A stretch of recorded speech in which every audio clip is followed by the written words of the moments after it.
네, 오늘 말씀의 제목은 하늘로부터 오는 권위라는 제목입니다. 함께 은혜를 나누고자 합니다. 오늘 본문에서 예수님께서 십자가를 지시기 위해서 예루살렘으로 올라가십니다. 거기서 그 당시 종교 지도자들에게 시련을 당하십니다. 그들이 예수님께 나와서 질문을 합니다. 근데 이들이 하는 질문은 예수님에 대해서 배우려고 하는 것이 아니라 예수님께 진리를 배워서 순종하려는 것이 아니라 그래서 구원을 받으려고 하는 것이 아니었습니다. 예수님의 권위와 그 하시는 일에 대해서 도전하려고 또 회방하려고 했던 질문인 것입니다. 왜냐하면 예수님께서 하시는 그 권위 있는 역사 때문에 자신들의 권위가 떨어진다라고 생각을 했기 때문이에요. 그런데 이 질문을 하는 사람들이 누구입니까? 하나님을 잘 알고 잘 섬긴다고 하는 그 당시의 종교 지도자들이었습니다. 종교가 타락하면 이렇게 되어버립니다. 오히려 외식하고 위선하는 사람이 되어버리는 것이죠. 하나님의 영광보다는 자신들의 영광과 이익을 위해서 살아가는 사람들이 되어버리는 거예요. 하나님의 일보다는 자신들의 이익과 영광을 위해서 움직이는 사람들이 되어버리는 것입니다. 문제는 이런 사람들이 오늘날의 교회에도 있다는 것입니다. 성령을 회방하는 죄는 사하심을 받지 못한다라고 주님께서 말씀하셨어요. 이들은 주님의 구원 사역을 회방하는 아주 중대한 죄를 범했습니다. 그들이 예수님께 두 가지 질문을 합니다. 네가 무슨 권위로 이런 일을 하느냐? 또 누가 그 권위를 주었느냐? 다시 말하면 네가 누군데 이런 일을 하느냐? 또 누구 허락을 받고 이 성전에서 마음대로 상을 뒤엎고 호통을 치는 일을 하느냐? 예루살렘 도시를 소란시키는 그런 일을 하느냐? 병자들을 고치고 이상한 교훈을 가르치는 그런 일을 하느냐? 그런 말이에요. 예수님에 대한 이 질문은 예수님의 그 권위와 권위에 대한 종류와 출처를 묻는 것이죠. 이 질문은 예수님의 권위를 처음부터 무너뜨리려고 하는 그런 아주 악독하고 간악한 계략이었습니다.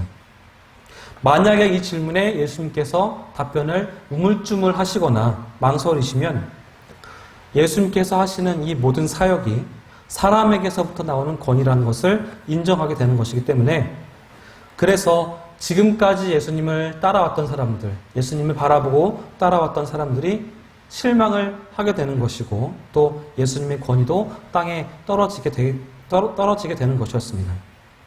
또 예수님께서는 성전을 모욕한 죄를 짓게 되는 것이죠. 또 만약에 예수님께서 이 모든 권위가 하나님으로부터 온 것이다 라고 이야기를 한다면 그러면 네가 어떻게 하나님이냐 라고 할 것이고 또 신성모독죄로 고소를 할 계획이었던 것입니다. 이 두 가지 함정 중에 하나라도 빠지면 자신들의 권위가 세워질까 해서 이렇게 아주 간악한 계략을 세워서 질문을 한 것입니다. 우리는 먼저 이 말씀에 지혜롭게 대응하신 주님의 지혜를 살펴볼 수가 있어요. 우리도 원수들 가운데 우겨싸움을 당할지라도 주님의 지혜를 구한다면 무슨 말할 것을 준비하지 않아도 주님께서 주시는 지혜로 승리할 줄로 믿습니다. 주님께서는 이렇게 말씀하셨죠. 나도 한 말을 너희에게 물으리니 너희가 대답하면 나도 무슨 권위로 이런 일을 하는지 이르리라 하시고는 요한의 세례가 어디로부터 왔느냐? 하늘로부터냐? 사람으로부터냐? 그렇게 물어보시는 거예요. 그들의 의도를 아시고 역질문으로 하시는 거예요. 다시 물어보시는 거예요. 그런데 이들은 이 질문에 답을 할 수가 없었습니다. 만약에 요한의 세례가 하나님으로부터 온 것이다 라고 답을 하자니 그러면 너희들은 왜 세례 요한을 죽였느냐 하면서 백성들이 그들을 돌로 칠 것이고 또 세례 요한의 그 권위는 사람에게부터 온 것이다 라고 하면 모든 사람들이 요한을 선지자로 믿었기 때문에 그 백성들이 가만히 있지 않을 것을 그들이 알았기 때문입니다. 답변을 하지 않았습니다. 할 수가 없었던 거예요. 답을 못했기 때문에 간접적으로 인정한 것이죠. 요한의 회개하는 세례가 하늘로부터 온 것이다라고 그들이 인정하게 된 거예요. 그리고 그 요한이 증거했던 그리스도의 권세가 바로 하늘로부터 온 것이다 라는 것 또한 그들이 침묵함으로 인정하게 된 것입니다. 그것으로 인해서 예수님은 승리하셨어요. 자기들이 파놓은 함정에 예수님이 빠진 것이 아니라 자기들이 빠지게 된 거예요. 예수님의 말씀은 권위가 하늘로부터 하나님께로부터 온 것이 있고 또 땅으로부터 나온 권위가 있는데, 너희들이 내가 하는 이 일들을 보면서 누가 준 권위냐, 또 무슨 권위로 누가 허락했느냐 뭐 그렇게 물어보지만, 사실은 너희들이 땅에 속한 권세, 잘못된 교권주의, 권위로 인해서 잘못 행하고 있다라고 지적하고 계시는 거예요. 그리고 실제로 그들은 자기들에게 있는 기득권이 예수님 때문에 손해를 얻는다, 끼친다, 뭐 그렇게 손해볼까봐 예수님을 정죄하고 또 시험하고 죽이기까지 한 것입니다. 여러분, 시대마다 지금 이 시대에도 교권주의는 있습니다. 근데 이 교권주의자들이 다 누구를 중심으로 행동을 했을까요? 그들은 사람 중심으로 일을 했습니다. 그 중에서 자기 중심적인 사람이에요. 자기들의 인기와 권위를 더 중요하게 여기는 겁니다.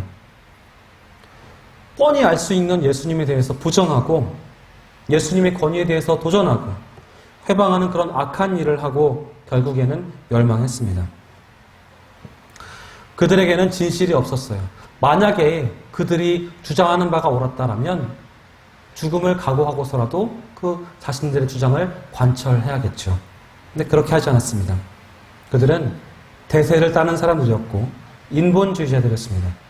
백성들이 무서워서 자기들의 할 말을 못하는 사람들이었어요.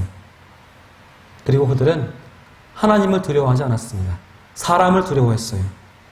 왜냐하면 하나님은 자기들 눈에 보이지 않았기 때문입니다. 눈앞에 놓인 사람들이 너무나 무서웠기 때문에 그들을 더 크게 보았고 더 두렵게 생각을 했던 것입니다. 예수님은 그들에게 세례 요한의 사역을 내세우셨어요. 세례 요한이 어떤 사람입니까? 오늘 본문에 그 사람들과 같은 시대의 사람이었지만 그 사람들과는 완전히 달랐습니다. 그들이 자신들의 영광, 자신들의 권위, 자신들의 이익만을 생각했을 때에도 세례 요한은 그리스도의 사역과 영광을 위해서 살았습니다. 나면서부터 죽을 때까지 그 일생을 예수님의 길을 평탄케 하는 그 사명을 가지고 자기보다 6개월 뒤에 오실 예수님을, 그분이 바로 하나님의 아들이시고 독생자이시고 메시아이시고 유월절 어린 양 되심을 세상에 외치고 증거하는 삶을 살았습니다. 그리고 그것을 위해서 말만 하지 않았어요. 행동으로 보여주었습니다. 광야에서 낙타털옷을 입고 석청과 메뚜기를 먹으면서 광야에 외치는 자의 소리로서 삶을 살았습니다. 진실로 선지자의 삶을 살았어요. 나는 그리스도를 증거하는 사람이다 라는 그런 사명을 잊지 않고 살았습니다. 자기가 가르쳤던 그런 제자들이 물어볼 때에도 또 그를 따르던 제자들에게도 예수라는 청년이 곧 나온다, 자기 뒤에 나타나니까 그를 따르라고 그렇게 권면을 했습니다. 나는 그의 신발끈 풀기도 감당하지 못하는 사람이라고 그렇게 고백을 하고, 나는 너에게 물로 세례를 주지만 그분은 성령으로 불로 세례를 주는 분이라고 그렇게 말을 했습니다. 그렇게 소개를 했어요. 주님께서 하시는 사역은 흥해야 할 것이고 자신은 쇠해야 할 것이라고 그렇게 자신을 철저히 낮추었습니다. 그리고 그 깨달은 바대로 자기 주장을 하다가 결국은 헤롯 왕에게 목배임을 당해서 죽고 말죠. 예수님께서 세례 요한에 대해서 말씀하신 것은 그들의 권위주의와 세례 요한이 하나님으로부터 받은 권위를 비교하기 위해서, 대조적으로 보이기 위해서 그렇게 말씀하신 것입니다. 어떤 사람이 과연 바른 영적 리더입니까? 대제사장들과 장로들은 땅에서 세운 권위를 가지고 자기들의 권위를 세우려고 하는 소위 권위주의 지도자입니다. 하지만 세례요한은 주님께서 말씀하신 대로 하나님으로부터 오는 권위로 세움을 입은 영적 리더인 것입니다. 세례요한은 회개하지 않는 이스라엘에 대해서 하나님 말씀의 권위를 가지고 이렇게 말했습니다. 독사의 자식들아, 누가 너희를 가르쳐 임박한 진노를 피하라 하더냐. 이미 도끼가 나무 뿌리에 놓였으니 좋은 열매 맺지 아니하는 나무마다 찍혀 불에 던지리라 라고 말했습니다. 자기 권위로 말한 게 아니에요. 말씀의 권위로 말했습니다. 하나님께 받은 권위와 그 사명을 위해서 백성들 위에 군림한 것이 아니라 선지자적인 권위로 섬기는 일을 했어요. 우리가 권위주의와 교권주의는 버려야만 합니다. 세례요한처럼 하나님께서 주신 그런 권위를 가지고 섬기는 일을 해야 돼요. 오늘 말씀을 중심으로 해서 권위에 대해서 이야기를 다시 한번 해보고자 합니다. 우리가 예수님 믿으면서 구원에 대해서는 참 많이 알고 참 많이 배웠습니다. 그런데 권위에 대해서는 잘 몰라요. 권위. 우리가 신앙생활에 있어서 이 권위를 잘 모른다면 신앙생활도 한쪽으로 치우치기가 쉽습니다. 요즘은 권위에 대해서 많이 도전하는 그런 시대입니다. 뭔가 질서나 보편적인 가치가 있다면 그것을 인정하기 싫어하는 그런 시대예요. 하지만 모든 것은 하나님께서 지으신 대로의 법칙과 규칙, 그런 것들이 있습니다. 이 법칙들을 답답하게 생각을 하고 이것을 벗어나고자 하는 모습들이 지금의 모습들입니다만 이것은 바른 길에서 벗어나는 것입니다. 질서에 대한 도전이고 질서를 무너뜨리려는 파괴 행위인 거예요. 우리 믿는 사람들은 이런 타락한 세대를 본받아서는 안 될 것입니다. 우리는 누구를 본받아야 합니까? 우리 그리스도인은 어느 시대에나 그리스도를 본받아야 합니다. 우리는 신세대가 아니라 예수세대예요. 지금부터 마지막까지 예수님만을 바라보고 살아가는 그런 사람들입니다. 이러한 예수님 마음으로 살아야지만 모든 세대 차이, 지역 감정, 문화의 장벽까지도 극복할 수가 있는 것입니다. 예수님 당시에 이 종교 리더들에게도 이런 것들이 있었던 것입니다. 괜히 예수님의 권위를 무너뜨리고 싶었던 거예요. 예수님의 진리의 역사를 방해하는 마귀의 미혹에 넘어간 것이죠. 하지만 주님께서는 그들과 싸워서 이기셨습니다. 우리도 이길 것입니다. 하나님의 권위를 인정하는 그리스도인들은 하나님께서 세우신 권위, 가정, 정부, 회사, 학교, 교회의 권위에 대해서 인정하고 순종하는 자세를 가져야만 합니다. 그 모든 권위가 무너지면 우리 신앙생활도 무너집니다. 신앙생활의 근거가 바로 권위입니다. 왜냐하면 하나님께서 그 권위의 근거가 되시기 때문이에요. 우리가 무엇인가 권위에 순종하는 삶을 바보처럼 여기면서 또 그 권위들을 도전하고 또 도전하는 것이 똑똑한 것 같고 그래야지만 인간다운 삶을 사는 것이다. 그렇게 생각하는 것은 에덴 동산에서 마귀가 유혹한 이후에 우리 인간들에게 나타난 타락한 본성입니다. 타락한 품성이에요. 신앙생활 하면서도 뭔가 거역하고 분노하고 반항적인 것이 있는 사람은 그 사람이 잘나서 그러는 게 아니에요. 아직까지도 그 속에 파괴하는 악한 영이 역사하고 있기 때문에 악한 영의 요소가 남아있기 때문인 것입니다. 우리가 신앙생활 하면서 그리스도의 형상을 닮아가려고 한다면 그런 안 좋은 모습들을 자각을 하시고 그것을 없이 할 수 있도록 끊임없이 노력해야 할 것입니다. 내 안에 있는 쓴뿌리로 인해서 항상 반항하고 모든 것을 부정적으로 보고 늘 불만의 시각을 가진 사람은 하나님 앞에 기도하면서 그 성격을 고치지 않는 한 그 시각을 순종의 것으로, 순종의 시각으로 바꾸지 않는 한 하나님을 섬기기가 어렵고 또 그 사람이 하나님의 일을 감당할 수가 없게 되는 것이죠. 이 권위와 질서에 하나님께서 우리에게도 권위를 주셨습니다. 세상에 주신 권위가 있어요. 그리고 그것은 세상이 움직일 수 있는 그런 질서가 됩니다. 각 사람은 위에 있는 권위에 굴복하라 라고 되어 있습니다. 권위는 하나님께로부터 나지 않음이 없다라고 되어 있고요. 모든 권위는 하나님께서 정하신 바라라고 되어 있습니다. 선한 권위뿐만 아니라 악한 권위까지도 우리는 그 권위를 인정해야 하는 거예요. 하나님께서는 세상의 정부와 또 사회 구조, 모든 경제 구조를 주셨습니다. 베드로가 종들에 대해서 말하기를 너희에게 잘해주는 좋은 주인뿐만 아니라 까다로운 주인에게도 복종하라 라고 했습니다.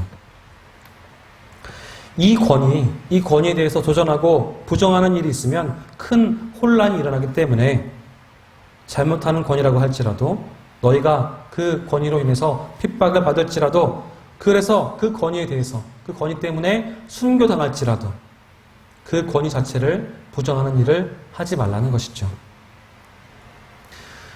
순종은 공동체를 아름답게 세워줍니다. 순종하는 그 공동체에 있는 사람들은 모두가 행복합니다. 악한 권위자들에 대해서는 대항을 해야 되죠. 하지만 그 대항은 철저하게 무저항이어야만 합니다. 폭력을 사용하지 않고 오히려 축복합니다. 주님께서 하신 것처럼 악한 권위 아래에서 묵묵하게 십자가를 지셨어요. 그리고 그들을 향해 축복하셨습니다. 권위주의는 버려야만 합니다. 하지만 권위를 버려서는 안 되는 것입니다. 권위가 없으면 모든 질서가 파괴되기 때문이에요.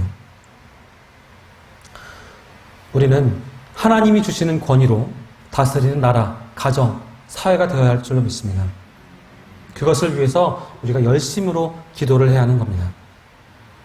하나님께서 우리 가정에 그 권위를 주셨어요. 아내들이여 남편에게 복종하기를 죽게 하듯 하라 라고 했습니다. 가정의 영적인 지도력은 남편에게 주셨어요. 이것이 잘 안 되는 가정은 그 일에 힘을 써야만 합니다.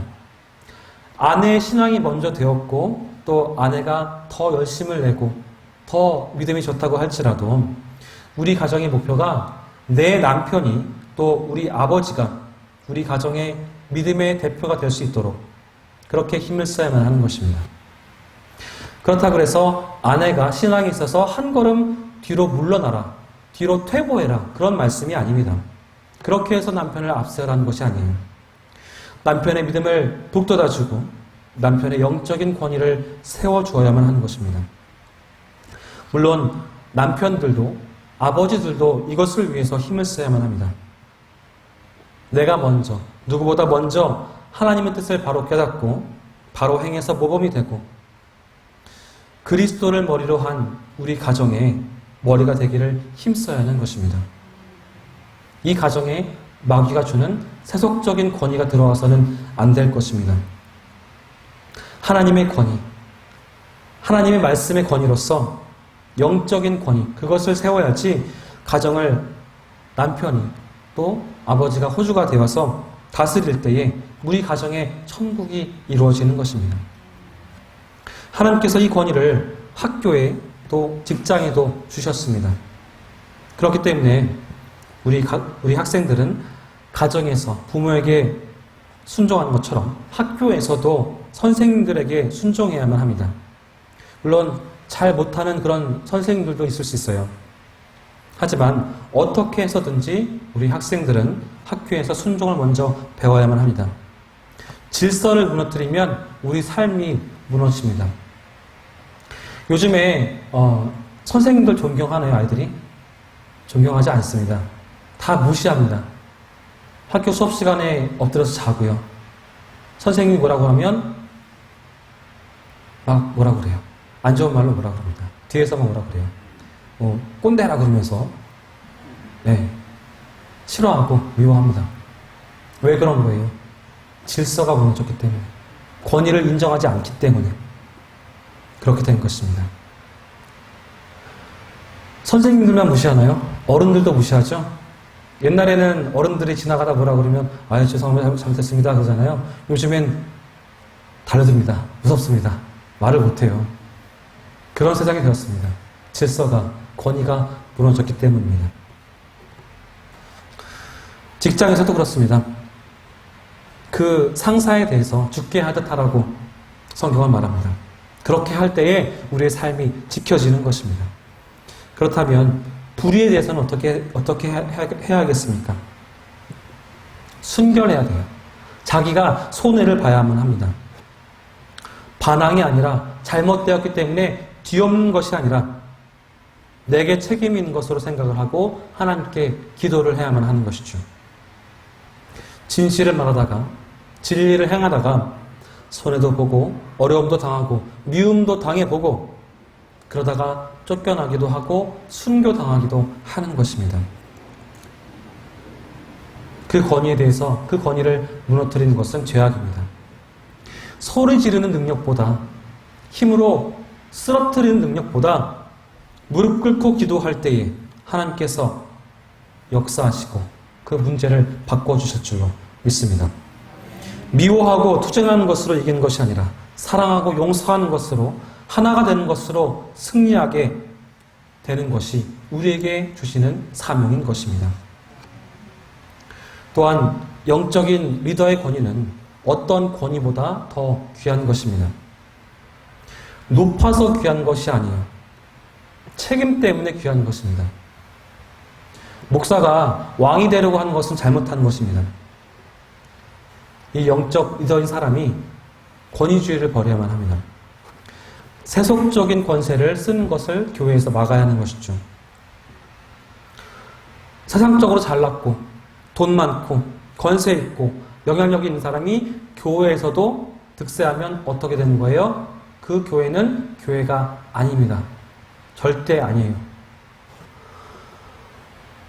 하늘로부터 오는 권세, 그것을 사용해야만 합니다. 하나님이 세우신 권위에 순종하는 권위, 하나님 말씀의 영적인 권위가 바로 교회의 권위입니다. 그래서 사도 바울은 디모데에게 이렇게 말했죠. 네 연소함을 업신여김을 당하지 말라.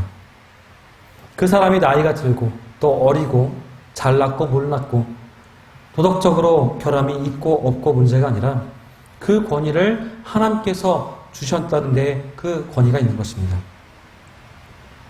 하나님께서는 자신의 일을 이루기 위해서 어떤 사람들에게 영적인 권위를 주십니다. 그렇기 때문에 하나님께서 세우신 이 권위에 도전하는 것은 하나님께 도전하는 거예요. 그렇기 때문에 교회 안에서 권위에 대한 순종은 무엇보다도 중요합니다. 예수님께서 사용하신 이 영적 권위, 그것은 하늘로부터 곧 하나님께서 세우신 권위입니다. 그것은 거룩한 것입니다. 그것은 영원한 것입니다. 세례 요한처럼 하나님께로부터 오는 권위만을 가지고 그리스도를 높이고 증거해야만 합니다. 나의 명예나 영광, 이름, 이익 등은 사라지고 없어져야만 합니다. 그래야지 주님께 영광 돌릴 수 있고 주님께 쓰임 받을 수가 있는 것입니다. 특히 교회의 영적인 권위에 순종하십시오. 비록 리더가 연약하고 어릴지라도 부족할지라도 그를 하나님께서 영적인 리더로 세우셨다면 그 영적 권위를 인정하고 그 권위에 순복할 줄 알아야 하는 것입니다. 이 말씀은 제가 목회자이기 때문에 저에게 순종해라 그런 말씀은 아닙니다. 물론 모든 교인은 교역자에게 순종을 해야만 합니다. 그래서 교역자가 왕이 되어라 그런 말은 아닙니다. 하나님의 일을 함에 있어서 교인들이 그를 도와주기 위해서 그 권위에 순복하라는 것입니다. 하나님이 세웠기 때문입니다. 하나님 말씀의 권위가 세워지기 위해서는 여러분들이 도와주셔야만 합니다. 가정에서도 그렇죠. 가장인 아버지가 남편이 그 권위를 가지고 가족들 위해 독재자로 군림을 해야 하는 건가요? 아니죠. 천국은 섬기는 자의 것입니다. 하나님이 주신 권위를 가지고 그 가정에서 그 가정을 섬기는 것입니다. 그렇게 할 때 그 가정이 천국이 되는 거예요. 또 섬긴다 그러니까 옆에 계신 남편 쳐다보면서 당신이 다 해야지, 돈도 벌어오고 빨래도 하고 설거지도 하고 아이들 보고 뭐 그런 거 다 해, 그렇게 아시면 안 됩니다. 물론 그런 것도 필요는 하지만 아버지로서 권위를 잃지 않고 갖고 있는 것이 그 가정에서 모든 가족에게 평안함과 신뢰를 주는 것입니다. 그것보다 더 잘 섬기는 것이 어디 있겠습니까? 우린 누구나 하나님께서 주신 권위가 있습니다. 그 권위를 가지고 자기 위치에서 맡은 일을 감당하고 충성을 다하는 것이, 그것이 바로 섬기는 것입니다. 우리는 우리 모든 삶의 모범이 되시는 그리스도를 따라서 살아야만 합니다. 권위를 바로 알고 바로 사용하십시오. 그리고 권위에 순종하시기 바랍니다. 우리가 성령님께 간구해야만 합니다. 하나님의 거룩하신 권위를 깨닫게 해주십시오. 우리 안에 모든 반항하고 거역하고 거친 성품들을 없이 해주십시오. 그렇게 기도해야 하는 것입니다. 주님처럼 우리의 모든 삶이 온유함과 겸손함과 순종의 걸음으로 점점 변화를 입어나가야만 하는 것입니다. 저와 여러분이 하나님께서 허락하신 이 권위를 가지고 세상의 악과 싸워서 이기고 의로 승리할 수 있기를 주님의 이름으로 축원합니다. 기도합니다. 모든 것의 주인 되시는 주님, 말씀의 한가운데로 나아갈 수 있도록 인도하시니 감사합니다. 또 우리를 불러주시고 당신의 한량없는 은혜를 부어주시니 그 또한 감사합니다. 무엇보다 우리가 하나님 앞에 순복하고 당신의 권위 앞에 순종하기를 원합니다. 세상 것들이 아니라 하나님의 뜻을 따르면서 하나님 말씀을 듣는, 하나님의 음성을 듣는 우리가 되게 하시고, 언제 어디에서나 하나님께서 나를 보고 계심을 믿고 알고 당신을 경외함으로 주님 백성으로서 부끄럽지 않도록 그렇게 살 수 있도록 주님 인도하여 주시옵소서. 너무나 더운 날씨 가운데에서도, 코로나로 인한 전염병 상황 가운데에서도 우리를 한량 없는 은혜로 지키시는 예수님의 이름으로 간절히 기도하옵나이다. 아멘. 온 천지 만물을 말씀으로 창조하고 다스리시는 하나님 아버지의 무한하신 사랑하심과 우리를 살리기 위해 피 흘리시고 십자가에서 찍히신 예수 그리스도의 은혜와 성령께서 이루어주시는 교제가 오늘 예배하고 돌아가는 우리 위에 지금부터 영원까지 함께 하시기를 간절히 축원하옵나이다. 아멘.